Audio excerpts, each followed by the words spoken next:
তারেক রহমানের নেতৃত্বে ফ্যাসিবাদ পতনের এই বিজয়ের একটা গুরুত্বপূর্ণ হাতিয়ার হিসেবে যে দায়িত্ব পালন করা যায়, এটা যুক্তরাজ্য বিএনপির তৎপরতা, মালেক এবং কৌসরের নেতৃত্বে আপনারা সবাই মিলে কিন্তু এটা প্রমাণ করেছেন। আমি সেই কারণে বিশেষ জাতীয়তাবাদী যুবদল, স্বেচ্ছাসেবক দল, ছাত্র দল, অন্যান্য সকল অঙ্গ সংগঠনের যুক্তরাজ্য শাখাকেও আমি বিশেষভাবে অভিনন্দন জানাই। আমি বুঝতে পারি যখন ফ্যাসিবাদ বিরোধী ওরকম একটা দুঃশাসনের মধ্যে জীবনের ঝুঁকি নিয়ে আসা যাওয়া করতাম, ঢাকা থেকে যেতাম হয়তো ব্যাংককে, অথবা যেতাম কাতারে, অথবা যেতাম অন্য জায়গাতে, তারপরে আবার আলাদা টিকিট কেটে লন্ডনে আসা যাওয়া করে এইভাবে হয়তো করতে হতো। বিমানবন্দরে নামার সময় দুশ্চিন্তায় থাকতাম, এই বোধহয় আটকায় দেবে, এই বোধহয় ইমিগ্রেশন ধরে নিয়ে যাবে, এই বোধহয় নিয়ে যাবে। তো সেই পরিস্থিতি অথবা তখন যে মনোজগতের উপরে দাঁড়িয়ে আপনাদের সঙ্গে কথা বলতাম, সেই প্রেক্ষিত আর এখন যে কথা বলছি এই প্রেক্ষিত, দুই প্রেক্ষিতের মধ্যে আকাশ পাতাল পার্থক্য। আমি সর্বশক্তিমানের কাছে শুকরিয়া আদায় করি যে আজ এরকম একটা পরিবেশে আমরা মিলিত হতে পেরেছি। আমি আমাদের মাতা দেশনেত্রী বেগম খালেদা জিয়ার এই গণতান্ত্রিক পরিবেশ তৈরি করার আজকের এই প্রেক্ষিতের জন্য তার যে ত্যাগ তিতিক্ষা, সেই কারণে গভীর শ্রদ্ধা জানাই। আমি শ্রদ্ধা জানাই যারা শহীদ হয়েছেন, গত 15 বছরে গুম হয়েছেন, নির্যাতিত হয়েছেন, তাদের সকলের প্রতি বিশেষভাবে আমি অভিনন্দন জানাই আমাদের নেতা দেশনায়ক তারেক রহমানকে, যার নেতৃত্বেই আজকে এই বিজয় আমরা অর্জন করতে পারি।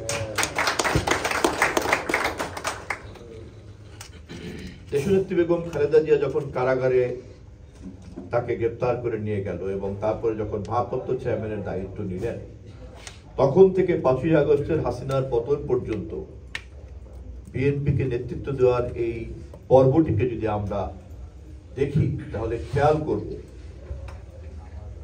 আওয়ামী লীগ তার সুবিধার জন্য, শেখ হাসিনা তার সুবিধার জন্য একটা মেরুকরণ তৈরি করেছিল স্বাধীনতার চেতনার পক্ষে আর বিপক্ষে। জনাব তারেক রহমান শেখ হাসিনার ওই মেরুকরণকে ভেঙে দিয়ে নতুন মেরুকরণ তৈরি করেছিলেন ফ্যাসিবাদের পক্ষে আর বিপক্ষে। এবং আজকে ফ্যাসিবাদের পতন হয়েছে, ফ্যাসিবাদের বিপক্ষে গণতন্ত্রের বিজয় হয়েছে। আওয়ামী লীগের সেই কৃত্রিম মেরুকরণ, স্বাধীনতার পক্ষে বিপক্ষের সেই মেরুকরণ কিন্তু আজ ধুলায় উড়ে গিয়েছে। তারেক রহমানের প্রথম বিজয় হচ্ছে এটা। দ্বিতীয় বিজয় তার তৈরি করা ফ্যাসিবাদ বনাম গণতন্ত্রের এই সংগ্রামে গণতন্ত্রের পক্ষের সকল শক্তিকে তিনি ঐক্যবদ্ধ করেছেন। বাংলাদেশের এমন কোন গণতান্ত্রিক রাজনৈতিক দল নেই যেই গণতান্ত্রিক রাজনৈতিক দল বিএনপির নেতৃত্বে ঐক্যবদ্ধ হয় নাই, এবং বিএনপিকে তারেক রহমান নেতৃত্ব দিচ্ছেন। সেই নেতৃত্বের কারণেই এই সমস্ত দলকে তিনি একটি জাতীয় ঐক্য তৈরি করতে পেরেছেন। একদিকে শেখ হাসিনার নেতৃত্বে ফ্যাসিবাদী চক্র, আর একদিকে গণতন্ত্রের পক্ষে জাতীয় ঐক্য তারেক রহমানের নেতৃত্বে, তার দ্বিতীয় বিজয়। তৃতীয়, তিনি নয়াপল্টন ভিত্তিক অথবা আমাদের কেন্দ্রীয় কার্যালয় অথবা বিভিন্ন কার্যালয় ভিত্তিক কর্মী ভিত্তিক যে আন্দোলন সংগ্রাম ছিল, সেই আন্দোলন সংগ্রামকে তিনি গণ আন্দোলনে রূপান্তরিত করেছেন। উপজেলা সম্মেলন, আন্দোলন সমাবেশ, জেলা সমাবেশ, বিভাগীয় সমাবেশ, ঢাকায় মহাসমাবেশ, বারবার ঘুরে ঘুরে ঘুরে ঘুরে তিনি এভাবেই কিন্তু কর্মীদের আন্দোলনকে জনগণের আন্দোলনে রূপান্তরিত করেছেন।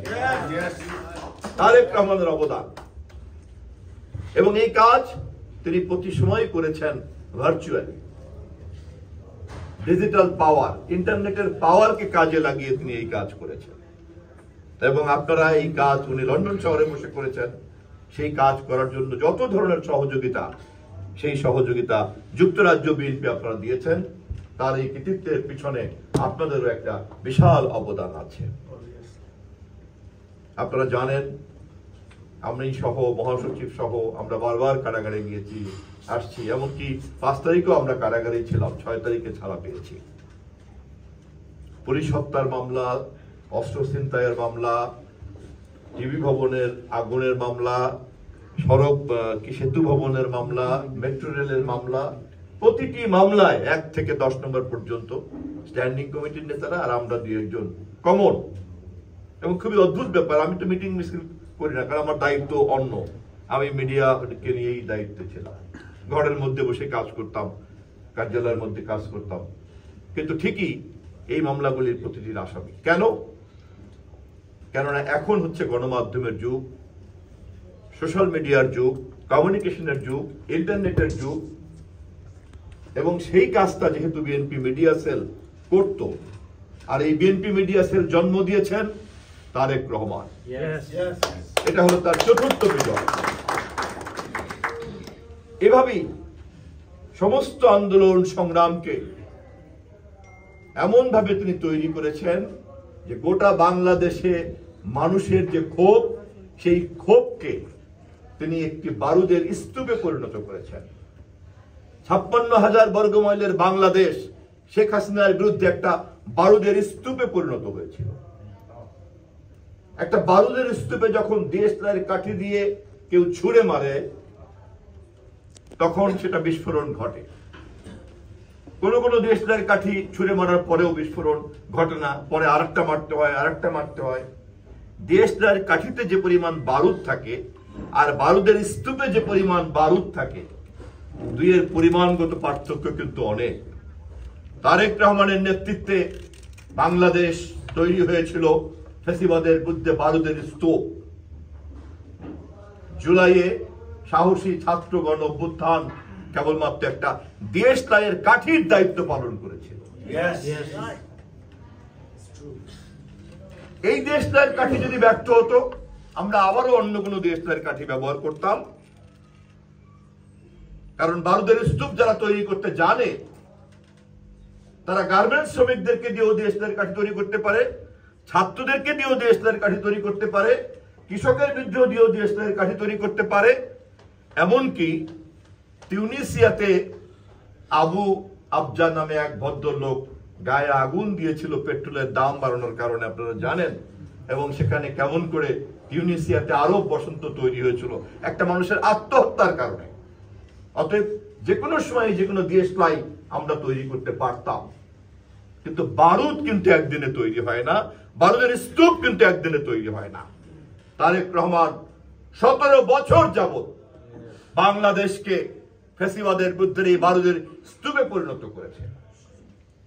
আমাদের স্নেহ আছে, আমাদের শ্রদ্ধা আছে যারা জুলাই গণঅভ্যুত্থানের দেশলাইয়ের দায়িত্ব পালন করেছেন। কিন্তু কেউ যদি এটাকে বারুদের স্তূপে দাবি করতে চায়, আমরা করুণার সঙ্গে শুধুমাত্র হাসবো। অপেক্ষা করব আগামী জাতীয় নির্বাচনের জন্য। এর আগে কোনো মন্তব্য করতে চাই না। রাজনীতি শহীদ জিয়া রহমানের মতো কম কথা বলা মানুষরাই এই দল প্রতিষ্ঠা করেছেন। আমাদের মাতা দেশনেত্রী বেগম খালেদা জিয়া এখনো পর্যন্ত একটা বাজে শব্দ ব্যবহার করেন নাই। গোটা দেশের মানুষের কাছে কোন পদ পদবি ছাড়াই তিনি বাংলাদেশের নেলসন ম্যান্ডেলা। এমন কোন মানুষ নাই যে তাকে সম্মান করে না।